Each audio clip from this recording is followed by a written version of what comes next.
ನಮಸ್ಕಾರ. ಇವತ್ತಿನ ನಮ್ಮ ವಿಶ್ಲೇಷಣೆಗೆ ಸ್ವಾಗತ. ನಮ್ಮ ಹಿರಿಯರ ಹತ್ರ ಇದ್ದ ಜ್ಞಾನ, ಅದರ ಜೊತೆಗೆ ಇವತ್ತಿನ ವಿಜ್ಞಾನ, ಇವೆರಡನ್ನೂ ಒಟ್ಟಿಗೆ ಸೇರಿಸಿ ಒಂದು ಸರಳವಾದ ಆದರೆ ತುಂಬಾನೇ ಪವರ್ಫುಲ್ ಆದ ಒಂದು ಬೆಳಗಿನ ದಿನಚರಿಯ ಬಗ್ಗೆ ಮಾತಾಡೋಣ. ಇದು ನಮ್ಮ ಆರೋಗ್ಯವನ್ನ ನೈಸರ್ಗಿಕವಾಗಿ ಹೇಗೆ ಬದಲಾಯಿಸಬಹುದು ಅಂತ ನೋಡೋಣ ಬನ್ನಿ. ಸರಿ, ಒಂದು ಪ್ರಶ್ನೆಯಿಂದ ಶುರು ಮಾಡೋಣ. ಇವತ್ತಿನ ದಿನಗಳಲ್ಲಿ ನಮ್ಮೆಲ್ಲರನ್ನೂ ಅತಿ ಹೆಚ್ಚಾಗಿ ಕಾಡೋ ಆರೋಗ್ಯ ಸಮಸ್ಯೆ ಯಾವುದು ಅಂತ ಅನ್ಸುತ್ತೆ? ಒಂದು ಕ್ಷಣ ಯೋಚನೆ ಮಾಡಿ. ಉತ್ತರ ಮಾತ್ರ ಒಂದೇ ಆಗಿರಲ್ಲ, ಅಲ್ವಾ? ಹೌದು, ಕೆಲವರಿಗೆ ಹೊಟ್ಟೆ ಸರಿ ಇರಲ್ಲ, ಅಂದ್ರೆ ಜೀರ್ಣಕ್ರಿಯೆ ಸಮಸ್ಯೆ.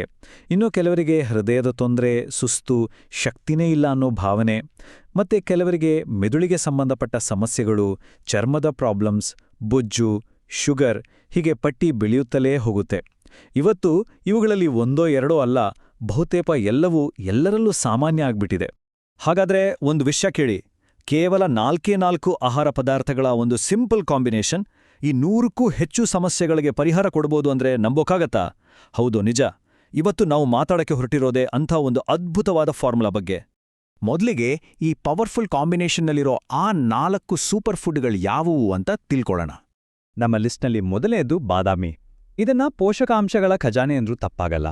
ಬಾದಾಮಿಯ ಲಾಭಗಳು ಒಂದೆರಡಲ್ಲ. ಇದರಲ್ಲಿ ವಿಟಮಿನ್ ಇ ಹೇರಳವಾಗಿರೋದ್ರಿಂದ ಚರ್ಮ ಮೃದುವಾಗಿ ಕ್ಲಿಯರ್ ಆಗಿರುತ್ತೆ.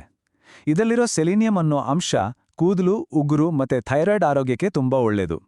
ಅಷ್ಟೇ ಅಲ್ಲ, ಮೂಳೆಗಳು, ಹಲ್ಲುಗಳು ಗಟ್ಟಿಯಾಗುತ್ತೆ, ಜ್ಞಾಪಕ ಶಕ್ತಿ ಚುರುಕಾಗುತ್ತೆ, ಜೊತೆಗೆ ತೂಕ ಇಳಿಸೋಕ್ಕೂ ಇದು ಸಹಾಯ ಮಾಡುತ್ತೆ. ಆದರೆ ಇಲ್ಲಿ ಒಂದು ತುಂಬಾನೇ ಮುಖ್ಯವಾದ ವಿಷಯವನ್ನ ಗಮನಿಸಬೇಕು. ಎಲ್ಲಾ ಬಾದಾಮಿಗಳು ಒಂದೇ ಥರ ಅಲ್ಲ. ಈ ದಿನಚರಿಯೆಗೆ ದೇಶಿ ಬಾದಾಮಿ ಅಂದ್ರೆ ಘುರ್ಬಂದಿ ತಳಿಯ ಬಾದಾಮಿಯನ್ನೇ ಬಳಸೋದು ಬೆಸ್ಟ್. ಯಾಕಂದ್ರೆ ಇವು ನೋಡೋಕೆ ಸಣ್ಣದಾಗಿದ್ರೂ ಇದರಲ್ಲಿರೋ ಎಣ್ಣೆ ಅಂಶ ಅಂದ್ರೆ ಒಮೆಡಾ 3 ಫ್ಯಾಟಿ ಆಸಿಡ್ ಕ್ಯಾಲಿಫೋರ್ನಿಯಾ ಬಾದಾಮಿಯಲ್ಲಿರೋದಕ್ಕಿಂತ ತುಂಬಾನೇ ಜಾಸ್ತಿ ಇರುತ್ತೆ. ಹಾಗಾಗಿ ಇದರ ಲಾಭನೂ ಹೆಚ್ಚು. ಈಗ ನಮ್ಮ ಎರಡನೇ ಸೂಪರ್ ಫುಡ್ ಕಡೆ ಹೋಗೋಣ. ಅದುವೇ ಅಂಜೂರ. ಈ ದಿನಚರಿಯಲ್ಲಿ ಇದರ ಪಾತ್ರ ತುಂಬಾನೇ ದೊಡ್ಡದು. ಅಂಜೂರನ್ನ ಜೀರ್ಣಕ್ರಿಯೆ, ಆರೋಗ್ಯದ ಸಂಜೀವಿನಿ ಅಂತಾನೆ ಕರೀತಾರೆ. ಅದರಲ್ಲೂ ಮಲಬದ್ಧತೆಯಂತಹ ಸಮಸ್ಯೆ ಇರೋರ್ಗೆ ಇದೊಂದು ಅತ್ಯುತ್ತಮ ನೈಸರ್ಗಿಕ ಔಷಧಿ. ಇದು ನಮ್ಮ ಕರುಳಿನ ಚಲನೆಯನ್ನ ಸರಿ ಮಾಡೋದಷ್ಟೇ ಅಲ್ಲ, ಹಾರ್ಮೋನ್ಗಳನ್ನ ಬ್ಯಾಲೆನ್ಸ್ ಮಾಡೋದಷ್ಟೇ ಅಲ್ಲ, ಫಲವತ್ತೆಯನ್ನ ಹೆಚ್ಚಿಸುತ್ತೆ. ಇದರಲ್ಲಿ ಆಂಟಿ ಇನ್ಫ್ಲಮೇಟರಿ ಗುಣಗಳಿರೋದ್ರಿಂದ ನೋವು, ಊತ ಕಡಿಮೆ ಮಾಡುತ್ತೆ. ಸ್ಕಿನ್ ಹೆಲ್ತ್ಗೂ ಒಳ್ಳೆಯದು. ಕೆಟ್ಟ ಕೊಲೆಸ್ಟ್ರಾಲ್ ಕಡಿಮೆ ಮಾಡೋಕ್ಕೂ ಇದು ಹೆಲ್ಪ್ ಮಾಡುತ್ತೆ. ನಮ್ಮ ಲಿಸ್ಟ್ನ 3ನೇ ಸೂಪರ್ಫುಡ್ ಅಕ್ರೋಟ್. ಇದನ್ನ ನೋಡಿದ್ರೆ ನಮ್ಮ ಮೆದುಳಿನ ಆಕಾರದಲ್ಲೇ ಇದೆ ಅನ್ಸುತ್ತಲ್ವಾ? ಬಹುಶಃ ಇದು ಪ್ರಕೃತಿ ನಮಗೆ ಕೊಡ್ತಿರೋ ಒಂದು ಸಣ್ಣ ಸುಳಿವಿರ್ಬೋದು.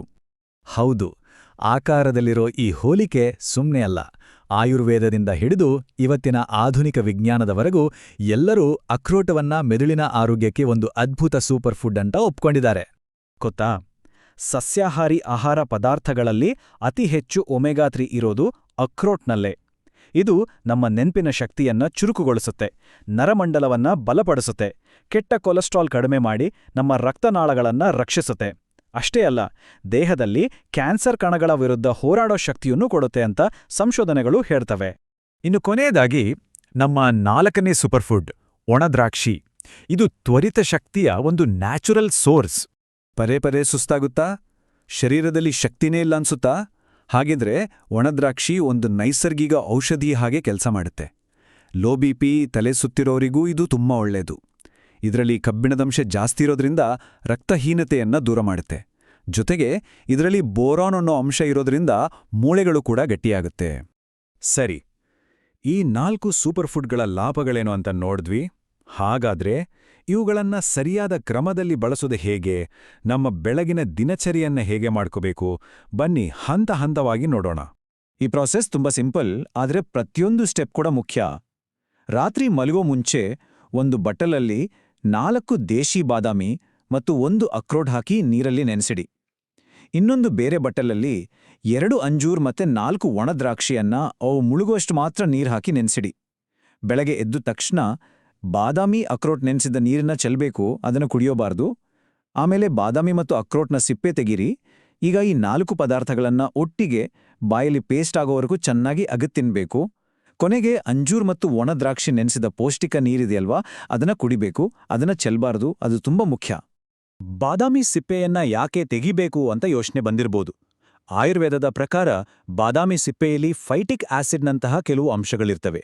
ಇವು ಬಾದಾಮಿಯಲ್ಲಿರೋ ಪೋಷಕಾಂಶಗಳನ್ನ ನಮ್ಮ ದೇಹ ಸರಿಯಾಗಿ ಹೀರ್ಕೊಳ್ಳದಂತೆ ತಡಿಬಹುದು. ಅದಕ್ಕೆ ಸಿಪ್ಪೆ ತೆರೆದು ತಿನ್ನೋದು ಉತ್ತಮ. ಸರಿ, ಈ ದಿನಚರಿಯನ್ನ ಪ್ರತಿದಿನ ಪಾಲಿಸ್ತಾ ಬಂದ್ರೆ ನಮ್ಮ ದೇಹದಲ್ಲಿ ಯಾವ ರೀತಿ ಬದಲಾವಣೆ ಆಗಬಹುದು, ಯಾವೆಲ್ಲ ಅದ್ಭುತ ಫಲಿತಾಂಶಗಳನ್ನ ನಾವು ನಿರೀಕ್ಷಿಸಬಹುದು ನೋಡೋಣ ಬನ್ನಿ. ಆದರೆ ಒಂದು ಕಂಡೀಷನ್.